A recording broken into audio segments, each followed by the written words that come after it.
Diğer bir soru, tenkit hastalığı zaman zaman benliğimizi sarıyor. Sarıyor tabiri çok hafif, çok yumuşak bir şey. Size karşı konuşursam ben sarıyor olabilir deyip yumuşatmalıyım. Ama şahıs kendi adına konuşuyorsa şöyle demesi uygun.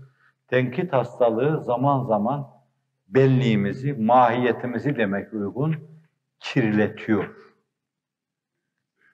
Benlik kirlenmesi, hava kirleniyor, su kirleniyor, atmosfer kirleniyor, ses kirliliği var, görüntü kirliliği var, gürültü kirliliği var, bir de duygu, düşünce, benlik kirliliği var. O da tenkit hastalığı. Tenkitin olumlusu, tenkit, Türkçe'de kelimeyi kullanırken tenkit diyoruz. Tenkit, kritik etme demektir bir şey. Tenkit, esası. Okurken doğru okumak lazım. Tenkit. Tenkit, kritik demektir. Bazı düşünceler, bazı anlayışlar kritik edilebilir. Bakın, tenkit edilebilir. Ama bu insanları tenkit demek değildir. Düşünce yanlışsa yanlış. Mesela, küfür bir yanlış düşüncedir. Tenkit edilebilir. İlle de küfrü, yanlış düşünceyi tenkit ederken arkasında bir şahsı düşünüp o şahısta onu tenkit etmek gerekmez. Mesela dalalet, sapıklık tenkit edilecek bir düşüncedir. O duyguda, düşüncede inhiraf demektir. İlle de dalaleti tenkit ederken arkasında bir tanesini düşünerek tenkit etmek gerekmez. Kur'an-ı Kerim gayril mağdubi aleyhim veleddâlin diyor. Allah'ım de ki bizi hidayet et. İn'am ettiğin kimselerin yoluna hidayet et. Onlar ki mağdubinden değildir, dâlinden değildir diyor. Aslında Efendimiz sallallahu aleyhi ve sellem bir sahabinin o mevzudaki sorusuna karşı diyor ki dâlin, mağdubin yahut nasara, ama Efendimiz buyuruyor ki femen, onlar değilse kim? Veya başka bir rivayette el mağdub aleyhim el yahud ve raddâlin el nasara buyuruyor. Ama ille de siz bir Hristiyanı, bir Yahudi nazar itibarı alarak dalaleti, küfrü, Allah'ın gazabını orada anlatma mecburiyetinde değilsiniz. Bu mevzuda böyle olduğu gibi kendi aramızda bir kısım yanlış, çarpık düşünceleri tenkit ederken, kritiğe tabi tutarken ille de şahıslardan bahsetmemiz gerekmez. Düşünce yanlış, yanlıştır. Mesela rehberliğin şu türlüsü yanlış, bu türlüsü doğru. Bunu meşveretlerde ortaya atarız, üzerinde dururuz, ariz ve amik tahlilini bunun, tetkikini yaparız, bir karara varırız. Burada bazılarımızın düşüncesi de olmayabilir. Bazen çoğunlukla karar alınır. Bazen heyetin umumunun kararıyla karar alınır.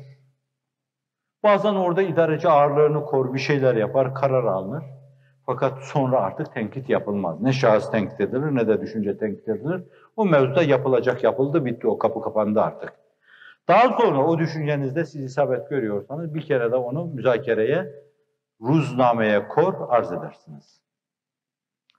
Şimdi tenkit gerçekten soruda olduğu gibi bir hastalıktır. Kalbi, ruhu kirleten bir hastalıktır.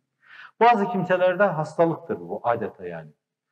Hususiyle de biraz aklıyla, fikriyle, kendi istatlarıyla başarılı olan insanlar, başarıları ölçüsünde ruh kıvamına erememişlerse herkesi tenkit ederler. Onların nazarında sıhhati ruha, sıhhati fikre, sıhhati kalbe sahip bir tek insan yoktur. Onlar en iyi video kullanandır, en iyi kamera kullananlardır. Yani mesela kendileri diyelim ilahiyattan gelmiş ama o işi biliyor. İşletme biraz çalışırsa, motivasyonu çok hızlıysa en iyi işletmecidirler. Biraz alır böyle avamca defterler tutarsa en iyi ekonomist olurlar onlar. Çok iyi anlarlar onu o meseleyi. Birkaç tane ilmihal okursa onlardan daha iyi dini bilen yoktur yani. İlahiyatçılara lüzum yok. Kim oluyor ki? Cahil onlar. Aslında bunlar bence bu türlü ruhlar, bu ölçüde tenkit yapan, aleme bu ölçüde bakanlar hiç tereddüt etmeden sesim gürül gürül çıkıyor. Psikiyatriyle iştigal edenler vardır. Esas bunların yeri psikiyatride bir tahlildir. Freudçe bir psikanalize tabi tutulsa beyinlerinin kuddelerinin içindeki paranoyaları çıkarmak çok da zor olmasa gerek. Zannediyorum. Bunlar birer hastadır aslında. Herkesi tenkit eden. Çünkü bunlar Allah göstermesin, Üstad diyor ki 1000 sene yaşasalar kendilerini memnun edecek bir idareye ulaşamazlar. Katiyen yani. Hayatında bir kere ayranım ekşi demeyen bu insanlar hep başkalarının sütüne ekşi demekle ömürlerini geçirirler. Ömürleri hep başkalarını ekşi görmekle geçer. Ömürlerini hep gıybet, suizan etrafında örgülerler. Cennet yüzü görmeleri mümkün değil bunların. Bunca insanı gıybet eden, suizanda bulunanın cennete girmesi ilahi adalet açısından mümkün değildir. Ayrı bir mesele de toplum içinde de öldüren zehir gibidir bunlar. Herkesi tenkit eden bu hasta insanlar. Şimdi ben de bunu söylerken size bir yönüyle bir kısım kozlar vererek bazı kimseler hakkında suizan kapısını aralamış oluyorum. Şimdi belki bazıları ruhi terbiye görmemiş. Hakikaten herkesi de tenkit ediyorlar. Size böyle bir koz verdim, ben de yanlış yaptım yine burada. Yanlış bir şey söyledim.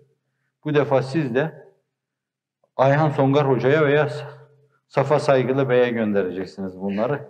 Hele bu meseleyi bir psikanaliz açısından ele alın bakalım bu adam ne çıkıyor diye. Evet, bir suizan kapısını araladım. Böyle bir gazaba uğrayacak arkadaşlar beni mazur görsünler, siz de affedin.